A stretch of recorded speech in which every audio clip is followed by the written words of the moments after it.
Laki-laki, perempuan, yang tua, yang muda, semua keluar menyambut kedatangannya Rasulullah. Setelah Rasulullah datang ke kota Madinah ini, semua penduduk kota Madinah ini senang.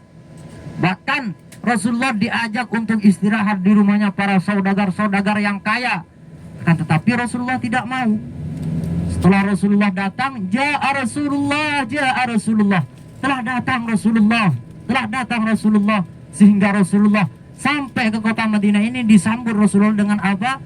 Tala'al badru alaina min saniyatil wada' wajaba syukur alaina mad'a lillahi da.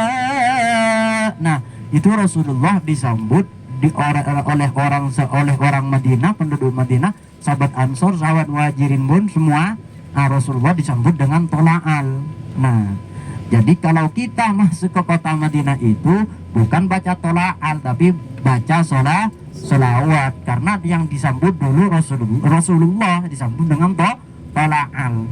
Nah, sehingga Rasulullah datang ke kota Madinah disambut dengan bahagianya orang kota Madinah ini. Rasulullah diajak untuk singgah di rumahnya, Rasulullah tidak mau. Rasulullah diajak singgahnya di sana, nggak mau. Akan tetapi Rasulullah itu mengikuti apa kata tunggangannya. Rasulullah itu mempunyai tunggangan al-qaswa, mempunyai unta.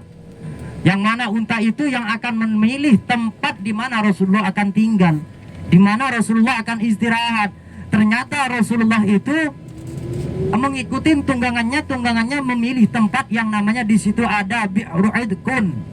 Yang ada Bi'ru Adak, yaitu ketepatan di Masjid Quba, yaitu di belakangnya. Bukan di Masjid Quba-nya, tapi di belakang. Dan di situ juga tempat permusyawaratan antara para sahabat. Ada sesuatu, ada apa, itu para sahabat musyawarahnya di situ. Nah, setelah itu Rasulullah membangun masjid di kota Madinah ini, yang mana pertama Rasulullah membangun masjid di kota Madinah ini yang dinamakan Masjid Quba. Masjid yang pertama didirikan oleh Rasulullah di kota Madinah bukan Masjidin Nabawi, akan tetapi masjid yang pertama didirikan oleh Rasulullah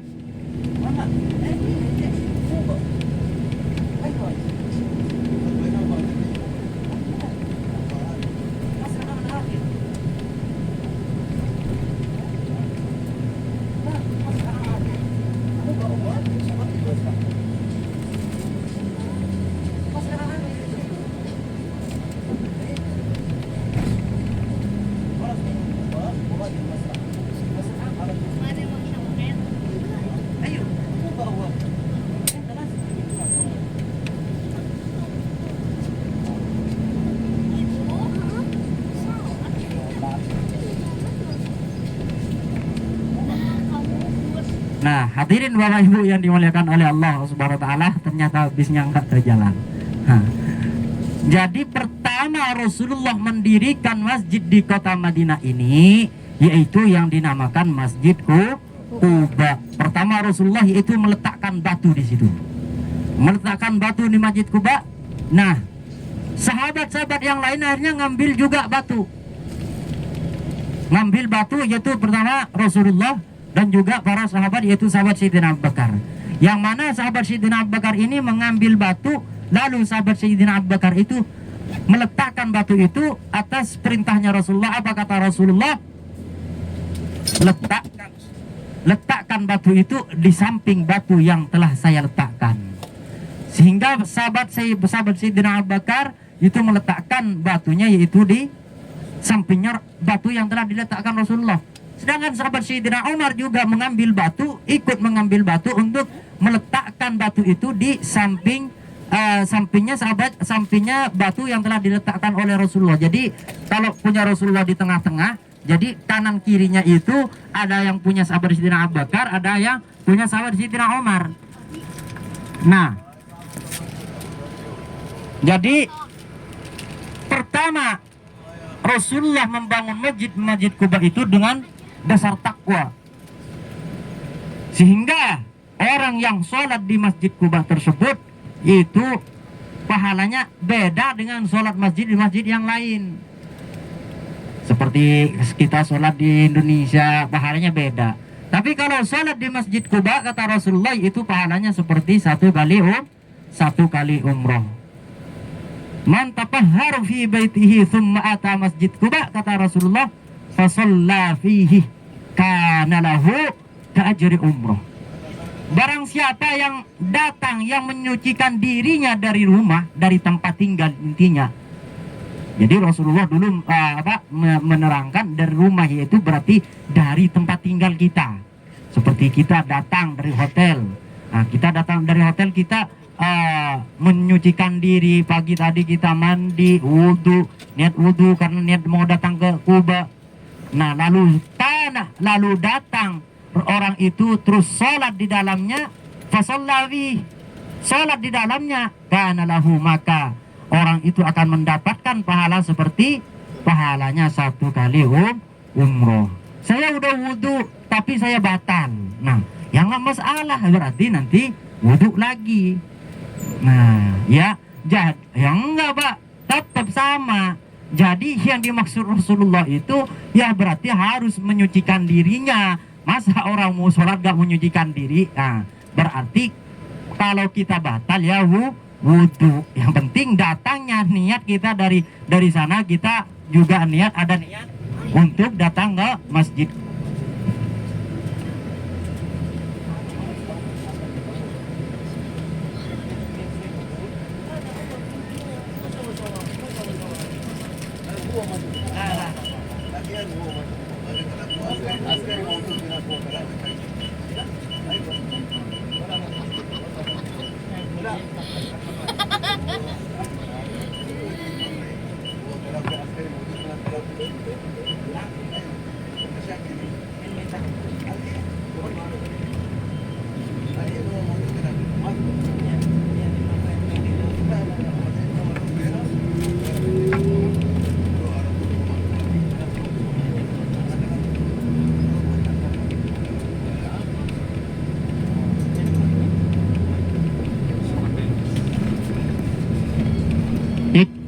Jadi nanti yang tidak mempunyai wudhu nanti ngambil wudhu, nggak harus kita dari hotel sampai ke sini itu nggak batal sehingga kita nahan angin ya.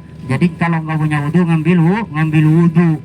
Nah, dan juga Rasulullah, Bapak Ibu, Rasulullah itu setelah masjid itu selesai, maksudnya masjid itu sudah bisa ditempati, maka Rasulullah itu menjadi imam di Masjid Quba. Dan Rasulullah setiap hari Sabtu Rasulullah itu datang ke Masjid Quba. Setelah Rasulullah pindah dari Quba, setelah Rasulullah pindah dari Bi'ru Aidak, yaitu Rasulullah dari Masjid Nabawi itu kulli Sabt, setiap hari Sabtu masyian aw rakiban, Rasulullah itu jalan kaki ataupun Rasulullah rakiban ataupun berkendaraan Rasulullah datang Rasulullah ke Masjid Quba tersebut. Kenapa Rasulullah setiap hari Sabtu datangnya? Kok Rasulullah nggak datang di hari Jumat? Rasulullah kok nggak datang di hari Minggu? Kenapa Rasulullah setiap Sabtu Rasulullah datang? Karena Rasulullah itu datang di setiap hari Sabtu, yaitu sekalian Rasulullah itu ingin menjenguk, melihat para sahabat-sahabat yang tidak datang di hari Jumat untuk sholat Jumat di Masjidin Nabawi.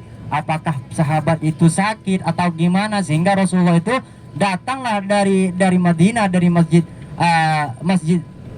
dari Masjid Nabawi, dari umaranya Rasulullah, yaitu sekalian menjenguk para sahabat-sahabatnya, takut ada yang sakit. Nah, sehingga sekalian Rasulullah itu silaturahim. Nah, jadi sholat di Masjid Quba ini yaitu sama seperti kita mendapatkan satu pahala umroh. Sedangkan sholatun fi masjid hada, kata Rasulullah, sholat di masjidku ini khairum min alfi sholatin fima siwahu. Sholat di masjidku ini yang dimaksud itu adalah Masjid Nabawi. Itu sholat di Masjid Nabawi itu akan mendapatkan pahala 100.000.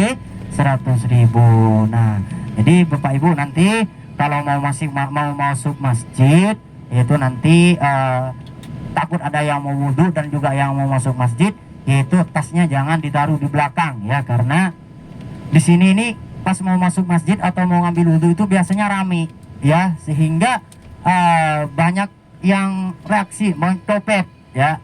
Tapi copetnya bukan orang sini, yaitu kayaknya orang-orang Pakistan ya, orang-orang luar. Jadi kesempatan di situ. Jadi nanti tas kalau nggak mau dibawa, nggak usah dibawa. Kalau mau dibawa, tasnya jangan taruh di belakang ya, harus taruh di depan dan juga jangan taruh di samping. Nah,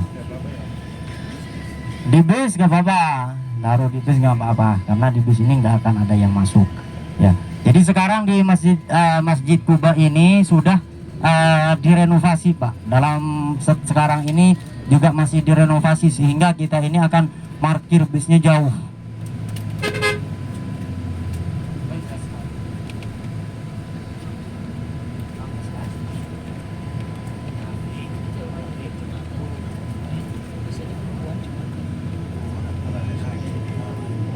Matanya di sini. Nah, sekarang ini di sini ini biasanya ini adalah tempat kita foto-foto, dan sekarang di sebelah kanan kita yaitu sudah direnovasi ulang. Ini masih dalam tahap pembangunan juga Bapak Ibu, sehingga parkirnya jauh. Dulu kita parkir di sebelah kanan, sekarang parkirnya semuanya harus di atas ya, harus di atas. Nanti sholat waktu kita di Masjid Quba yaitu 20 menit cukup untuk sholat. Pertama datang kita akan sholat sunnah tahiyatul masjid, dan karena sudah kan sekarang sudah waktunya sholat duha, sekalian sholat sunnah duha ya, waktu 20 menit. Berarti kita berangkat dari sini jam 9 kita sudah berangkat. Setelah ini kita langsung ke kebun kurma ya.